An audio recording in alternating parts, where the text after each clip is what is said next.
parle de nouveauté sur Corona 11 qui est maintenant disponible. Ça peut faire maintenant 2 jours, 2 ou 1 jour si je ne me trompe pas, parce que j'avais eu la notification, je suis abonné à toutes ces pages-là. Donc, dans cette vidéo, je te montre qu'est-ce qui a changé, qu'est-ce qui a évolué. Si tu ne me connais pas, moi c'est Joël, j'aide les gens à pouvoir créer des rendus réalistes. Donc, tout ce que moi je te demande, si tu aimes ma vidéo, n'oublie pas de t'abonner à la chaîne YouTube, d'activer surtout la cloche de notification pour ne pas rater les prochaines vidéos, de aussi partager. Ça va permettre à YouTube de montrer la vidéo à plusieurs personnes et aussi ça encourage mon travail. C'est grâce à vous que j'arrive à faire des vidéos. Et aussi, n'oublie pas de me suivre sur mes 2 comptes de design, Joël Assi, TikTok, créateur 3D ici. Et le deuxième qui est Joël Assi aussi, c'est toujours le même nom de la chaîne. Et aussi me suivre sur mon compte Instagram. Et pour toutes les personnes qui veulent des formations, vous pouvez me contacter. Tout ça, ça se passe en vidéoconférence sur Zoom, soit sur Google Meet. Donc, qu'est-ce qui est nouveau au niveau de Corona 11? Regardez ce qu'il y a de nouveau.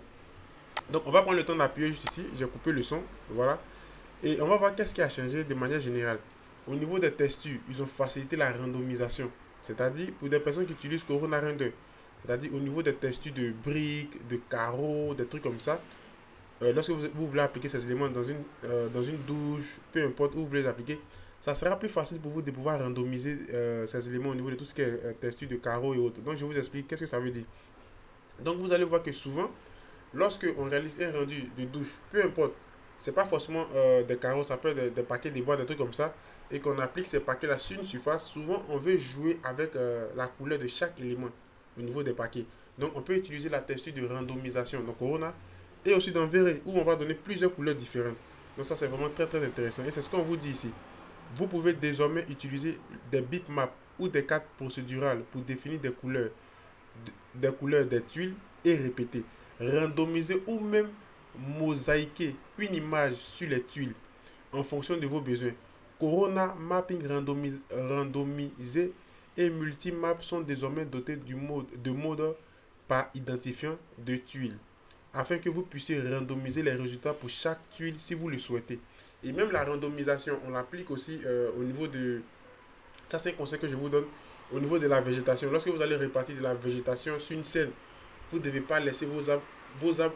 Dans la réalité, c'est impossible. Les arbres ne peuvent pas avoir la même taille. Donc, vous pouvez randomiser pour jouer un peu avec leur taille, des trucs comme ça. Donc, c'est ce on vous montre ici. Avant, c'était compliqué, plus difficile, mais maintenant, c'est devenu encore plus simple.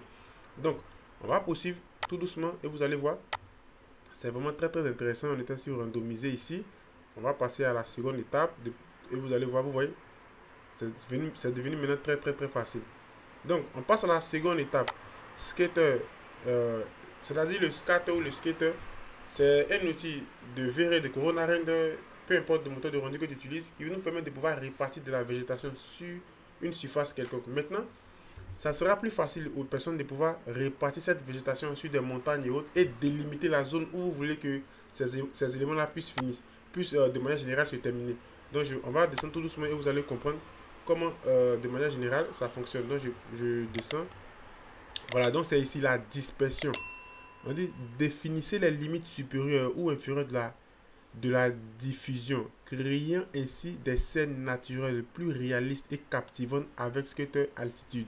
Donc, généralement, on a l'habitude de le faire sur de petites surfaces. Vous voyez, souvent quand on réalise des rendus, on fait des surfaces et on va mettre le scatter ou le skater, si je le prononce bien, sur ces surfaces-là pour que on puisse avoir une végétation en fonction de quelque chose qu'on a pris dans la bibliothèque. Ça peut être au niveau des verres, c'est le chat au cosmos, au niveau de Corona aussi à sa bibliothèque. Et on va répartir cette végétation sur toute une surface de manière générale et de manière très réaliste. Maintenant, au niveau de tout ce qui est en élévation des montagnes ou autres, on peut encore les répartir et donner des zones de... On peut limiter ces zones de sorte que notre élément soit vraiment très très bien cadré. Voilà. Ici, on vous dit par exemple, vous pouvez définir des limites supérieures ou inférieures pour la limite des arbres et la ligne de flottaison et disperser certains nuages autour des sommets des montagnes sans affecter la partie inférieure de la scène. Donc vous voyez, c'est pas seulement la végétation, il y a aussi des nuages qu'on peut aussi ajouter pour apporter encore plus de côté réaliste à une scène de manière générale. Donc on va prendre le temps encore de poursuivre. On va prendre le temps encore de poursuivre sur cette partie de manière générale. On continue, on continue. Et ici, vous allez voir, on va tout doucement et vous allez comprendre chaque étape. On était où ça? On était ici.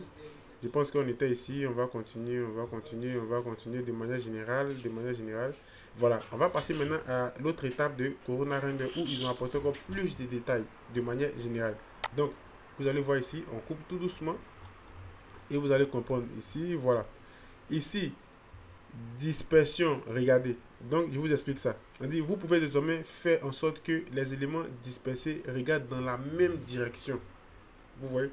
Donc, de manière générale, lorsqu'on le faisait avant avec Corona, c'était pas aussi simple. Voilà, j'avais un peu de détails qui n'étaient pas aussi trop propres. Donc, maintenant, ils ont apporté des corrections sur ce côté-là.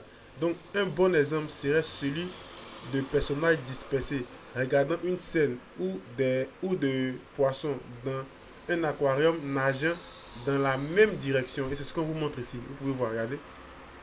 Ils peuvent maintenant nager dans la même direction. Vous pouvez voir, regardez. Ici, ça se voit. Voilà. Et ça, c'est encore plus réaliste. Ça rend encore la scène encore plus intéressante. On va descendre un peu ici, cardboard. Et voilà. Ici, c'est l'une des fonctionnalités que moi, personnellement, j'ai le plus apprécié. Parce que le scatter, tout ce qui est randomisation des carreaux, de paquets de bois, c'est des trucs qu'on savait déjà faire. Mais c'est celle-là que j'aime beaucoup. Pourquoi? Vous allez prendre le temps maintenant de lire, vous allez comprendre. Ajouter une couche d'action supplémentaire à vos scènes avec de la fumée, de feu et d'autres simulations. Donc, on peut ajouter d'autres simulations de manière générale. Vous voyez, pour des gens qui font de l'animation vidéo, des trucs comme ça, on peut ajouter d'autres simulations facilement. Si je sais que je ne suis pas bon en cinéma 4D, par exemple, des gens qui font du VFX, excusez si je sais que je ne suis pas trop bon, je n'ai pas besoin de me casser la tête. On peut ajouter d'autres simulations grâce à Pyro. Pyro qui est vraiment une partie que moi j'ai beaucoup appréciée dans le nouveau Corona 11. Donc avec de nouveaux supports Pyro, vous n'avez plus besoin d'exécuter la simulation, de l'exporter vers OpenVDB, puis de la recharger dans votre scène. Vous voyez qu'avant c'était trop long avec tout ça. Tout se fait de manière transparente directement dans Corona pour Cinéma 4D. Donc pour le moment, je pense qu'ils ont bien précisé Corona pour Cinéma 4D. Ça va vraiment beaucoup les aider. Voilà, moi j'utilisais Corona Render avant, mais maintenant je suis plus suivi. Donc voilà un peu tout ce qui a changé en termes de nouveautés, des trucs qu'ils ont apportés de manière générale.